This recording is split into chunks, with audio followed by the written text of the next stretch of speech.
আমি এখন যাচ্ছি দিদি নাম্বার 1 এর অডিশন দিতে।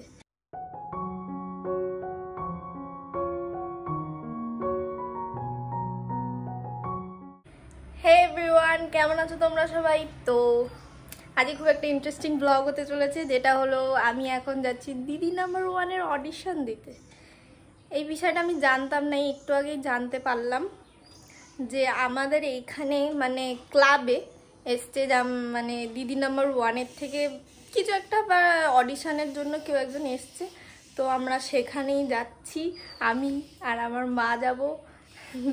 দেখেছো কেমন ঘামছি এখন, মানে ভর দুপুরবেলায়, আসলে ভর দুপুরবেলা না, 4টে বাজে, তাও খুব গরম, মানে রীতিমতো ঘামছি আর কথা বলছি। তো এখন যাব আর দেখি কি হয়। আমার এই জিনিসগুলোতে খুব ইন্টারেস্টিং লাগে। আগেও একবার এসেছিল, তখন আমি খুবই ছোট ছিলাম, মানে তখন আমার পক্ষে সম্ভব ছিল না অডিশন দেওয়া।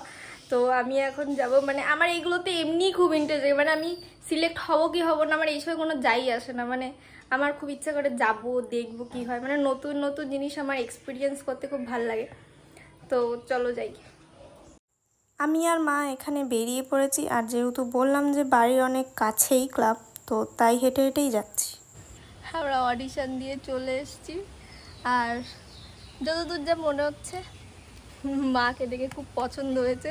মাকে বলছে যে মাকে অনেক কোশ্চেন জিজ্ঞাসা করেছে, মানে মা লাইফের ব্যাপারে, আর মা যেহেতু অ্যাথলেটিক্স, তো কি খেলে, কোথায় গেছে, কোথায় কি প্রাইজ পেয়েছে না পেয়েছে, তারপরে আরও কি মাকে বলছে যে এত ক্যাজুয়ালিভাবে বলা যাবে না, একটু সিরিয়াসভাবে বলতে হবে, অনেক কিছু ওনারা সাজেশনও দিচ্ছে।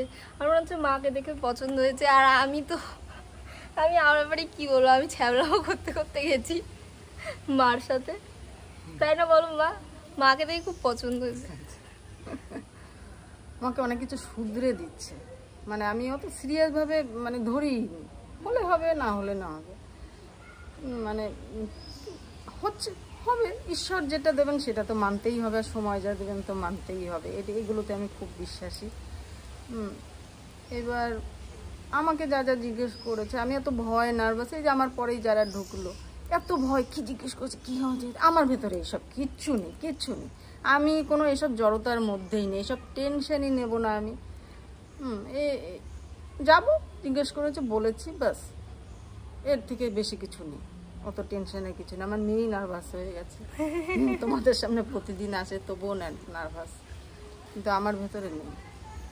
এক্সারসাইজ দরকার এর জন্য, মনের বল বেড়ে যায়।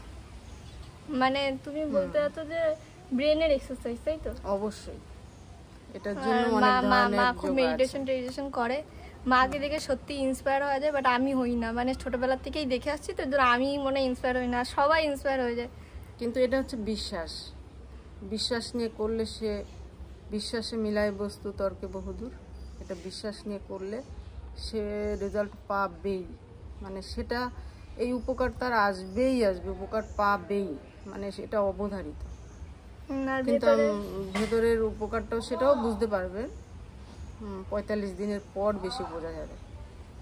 কিন্তু আমার মেয়ের এই বিশ্বাসটা নেই, এটাই হচ্ছে মানে আমার ব্যর্থতা। আমার ছেলে মেয়ে আমার বিশ্বাস করে না আমাকে, কিন্তু আর যারা এরকম বলে তারা সবাই বিশ্বাস করে। মারা এরকম বলে, সবার মারাই বলে। কে কে রিলেট করতে পারছো অবশ্যই কমেন্ট করবে। আর ভেতরে যেহেতু ভিডিও করা অ্যালাউ ছিল না, তাই আমি যে ফর্ম ফিল আপ যাই করেছি, যেরকম মানে অনেক কথা টথা হয়েছে, আমি সেগুলো কিছুই ভিডিও করিনি। আর তাই তোমাদের এখানে এইগুলো শেয়ার করছি, ব্যাস। তো ভিডিওটা ভালো লেগে থাকলে অবশ্যই লাইক, শেয়ার অ্যান্ড কমেন্ট করো। তো টাটা করে দাও।